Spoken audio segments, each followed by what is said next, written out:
Asset or liability? Brother, which one are you? You can't be both. I tell you, in my life, I've been both. For 30 years, I know I was a liability. I thought I was an asset. I thought I was doing what my people needed from me, but I was actually a liability. Whether it be family, friends, teammates, coaches, people I coach, co-workers, whatever it may be. You're only an asset or you're a liability. First of all, to yourself, to myself. Am I an asset to myself or my own worst enemy? Am I a liability? And I've been both. I know both sides of it perfectly well. Take it back. Like I said, 30 years. Sports is a huge part of my life. It always comes back to that. Learned so much life lessons, met so many great people, had so many mentors and people looking out for me, watching out for me, for better or for worse. But every team I've ever been on, I've been the best player. Up there, whatever. It ain't about that. But I was always a hard-ass worker, right? Love for the game, love for my boys. But I was a liability even with that, with the talent, with the game, with the work ethic, with the passion, with the savage-ass beast mode mentality. Still a liability.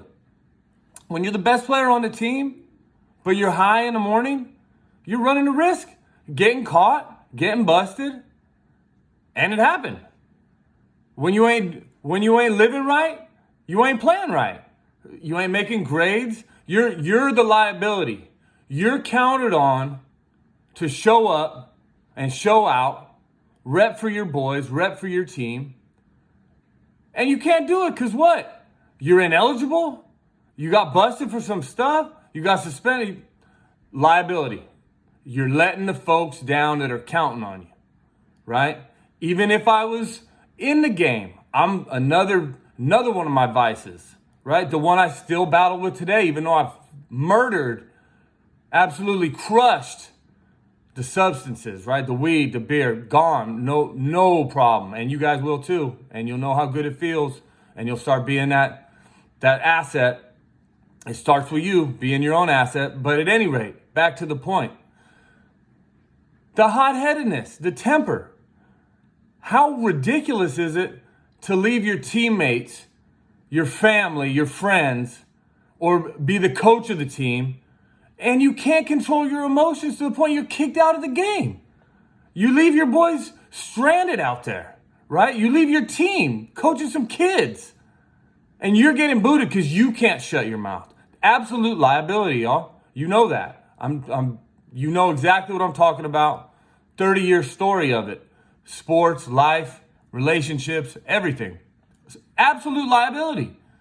No matter how you want to rationalize it, no matter how you want to slice it, no matter how you want to use the excuses, it's all bullcrap. And hey, a lot of the stuff for you guys, not for me. Myself, all been my decisions. I don't got no trauma. I don't got no drama. I don't got no seriously real stuff.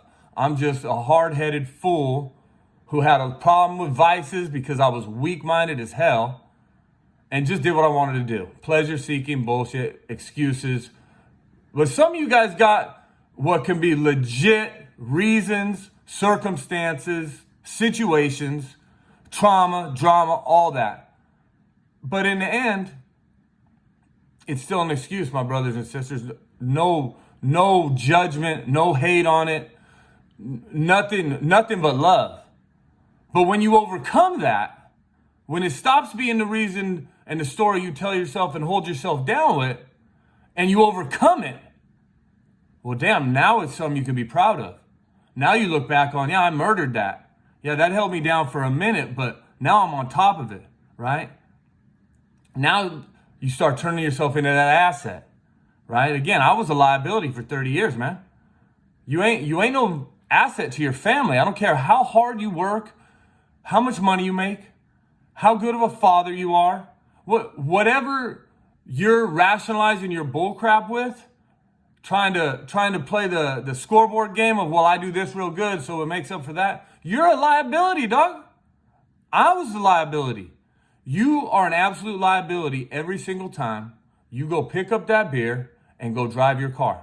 You're not just a liability to yourself, your family, your wife, your kids, your loved ones. You're a liability to the world, fool. How many stories do we got to hear about drunk drivers ruining lives? But it ain't going to be us. I'm a pro. I'm an absolute legendary stud of that realm. All right? I learned how to drive drinking. I learned how to drive drunk. B2200, y'all stick shift. Boom, let's get it. God was only watching out for me. It wasn't me. I was the biggest liability. All the way up until I dropped it all. That's why it's a liability. Because whether or not you get busted, whether or not you wreck that car, whether or not you kill that fool, and that's the realest real it gets, man.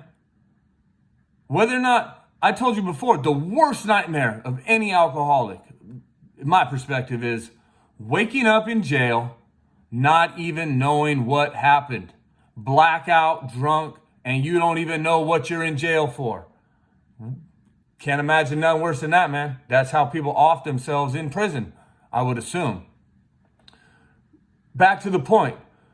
You're a liability every time you do that. So take it a step further. You're a liability just picking up the beer.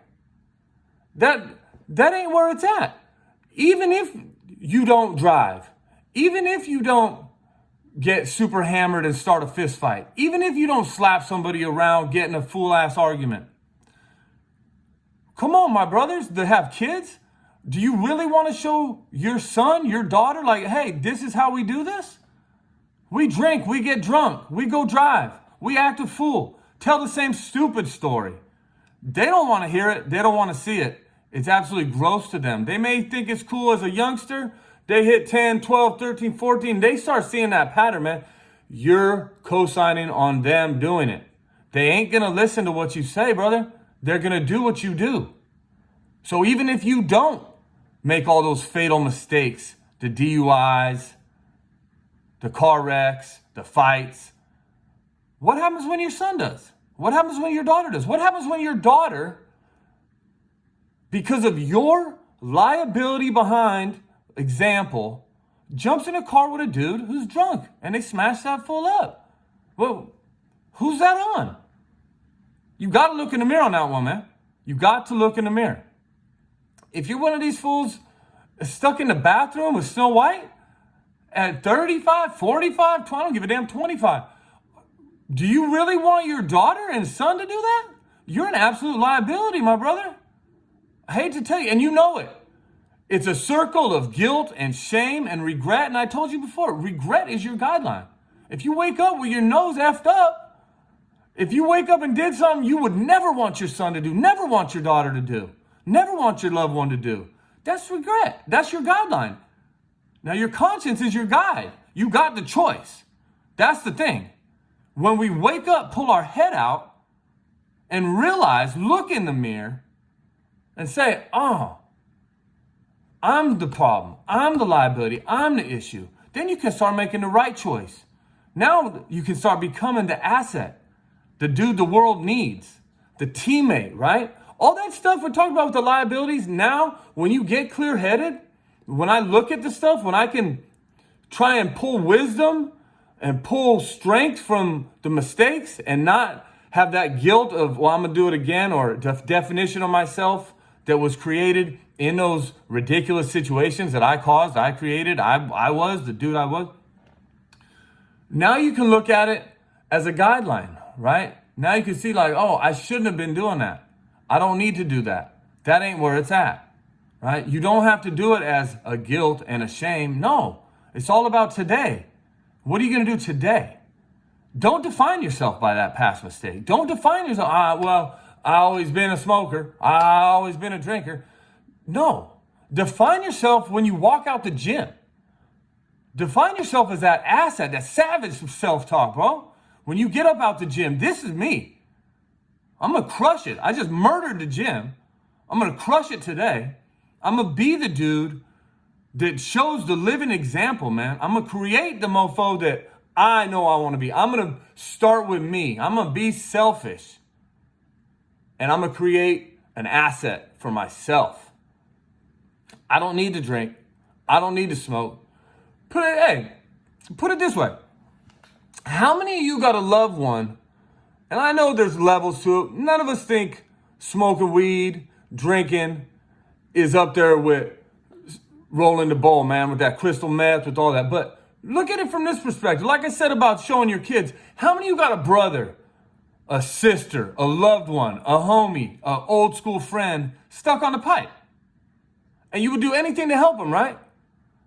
But do you realize they look at you like, oh, well, Gildo smokes. Gildo drinks. That's his get down. Why can't my get down be this? You're a liability, homie. That's all. You're a straight liability. You negotiating that out in your own mind, you having that excuse of, well, it ain't that bad. You're co-signing them on being a dope fiend. They aren't going to turn to you because you're a liability. You ain't going to be an asset. Now, when they're ready, you ain't the one they're going to come to. And they may never be ready because you ain't never going to be ready. And that's just the real truth, man. Be the role model. Be the example. Live your life to the fullest without the vices. Show them it's possible. Show them how good things can be. Then they can come to you. If you truly do love them that much, but you got to love yourself. You got to be your own asset. The only way to do it, again, you cannot define yourself by the old school stuff. Yes, that teaches you what you shouldn't have did. And your conscience will tell you what to do. You have the choice to listen or not. And it starts with your daily habits, man. It starts every day. I ain't no AA dude or nothing like that. I don't get down with that. Don't need it, don't want it. But I don't hate on it. If it works for you, ride that out. But what I do know is it starts with your daily habits. Put some good habits in your life. Drop the vices. Everybody wakes up sober. Drop that stuff. Be a man. Make the decision and stick with it. Your word is your bond. If you can't keep your word to yourself, who wants to hear your words? Who wants to hear it? After 30 years, nobody wants to hear a word from me. I've told you before. We go out, me and my wife, whatever, go somewhere or whatnot, nice wedding, what have you. We're chopping it up. My wife still says, well, Gil's not drinking right now.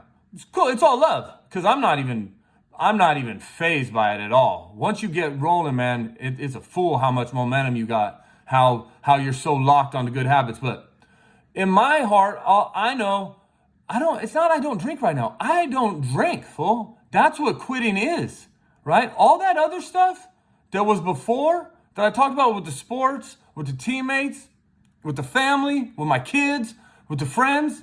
Bro, I equate that to me. That's like a soldier going MIA on his platoon, man. When you're a liability, you're that POS that leaves motherfuckers stranded.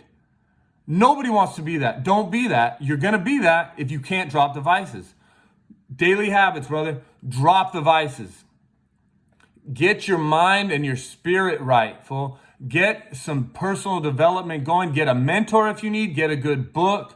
Fool, I got Goggins' book right up here. I got my personal development book right here. Every day, man, get up, get that black coffee in you. Fool, you'll get a rush. You don't need nothing else but that, man. You get up, you get your spiritual on, you pray. Get up early. Get up, fool. Push it. Ain't no soldiers sleep till 10 in the morning. Ain't no soldiers sleep till 6 in the morning. Get up, fool. Early wake up. No damn vices. Hit that personal development. Hit that spiritual meditation. Hit the gym, fool. Hit the floor. 100 push-ups, 200 push-ups. That's where it's at. Once a day, twice a day, however many you need. If you're right out the gate trying to get off the weed, you need to work out 3-4 times. You need to hit the floor. I told you, I put it right in my face, and every time I want to be a straight breezy, it's right there for me. But I don't want to look in the mirror. I'm locked on the good habits. Locked on it, fool. And the last part is your savage self-talk, bro. Every time you get out the gym, that's when you define yourself. That's when you hit the street. That's when you hit whatever. I'm a savage, fool. I'm beast mode all day, every day. Can't stop, won't stop. That's how you lock it in. And you stick with that and make it important to you. Be selfish. This for me. Anybody who wants to roll up, not going to happen, man. No. I don't get down like that. Anybody, let's go have a beer. As soon as you stop, it's all going to come to fruition, man. Old school friends are going to hit you up like, hey, let's meet me up at Christmas Hill, fool. Hey, I'm in town. You got to be selfish, especially out the gate. Create an asset for yourself. Be the asset. Stop being the liability. Drop the vices. You can do it, man. And it's worth it. Your family going to love it. You're going to love it. You're going to get in sick ass shape. You're going to have the answers when your kids come talk to you. You ain't going to be high. You ain't going to be drunk when that phone rings and someone needs you. You ain't going to be on a burn ride out in the cut somewhere. I'll be right there, fam. I'm there. And that's where I'm at. And that's what this is all about. Create that fool that's an asset to the world, to yourself, to your kids, your wife, your family, your loved one, your friends, right? I don't care what you're into. I don't care what your role is in society, where you're at, whatever you do, be an asset. Lock that in. Get a day under your belt. Get a week. Get a month. Tell me you don't feel, but you're going to feel great. You're going to be riding, man. You're going to be rolling. You're going to be in the real clouds. You're going to elevate. You're going to love it, man. Stick with those steps. And then you're going to be helping everyone else out. You're going to be the asset. You're going to be the fool that people look to. You're going to be the man. Who don't want to be the man? You do want to be the man. So be the man. It's a choice. Asset or liability. It's your choice. And it starts with your daily habits. Starts with keeping your word to yourself. And if you need help with it, man, get a mentor. Everything's out there online, on books. Fool, there ain't no excuse, man. You're the excuse. You're the liability. You're the rationalizer. You're the freaking negotiator. Stop it, fool. Be a soldier. There ain't no soldier out there negotiating. Oh, well, maybe I'll go to war today. Hell no. Go to fucking war, bro. Be a beast, man. Be a savage. Be that fool. You got this. If you don't want to go online, if you don't know where to go, hit me up. Hit me up. I ain't got nothing but love, man. Ain't no judgment. Ain't no hypocritical. Ain't no hate. It's all love. Love all you fools. I'm here for you. It feels great. I'm on the fucking zone, fool. I'm on a sick one. Staying on it. Lifetime. Not going nowhere. Showing up every day, all day. Not changing a thing, man. Personal habits, daily routine. It's on and cracking. Hit me up anytime. You know the number. It's right below. Call me anytime. Let's roll, man. Let's turn this thing around. Let's get it cracking, fool. If you're living right, you're playing right. You fools ain't playing right, start living right. Let's go.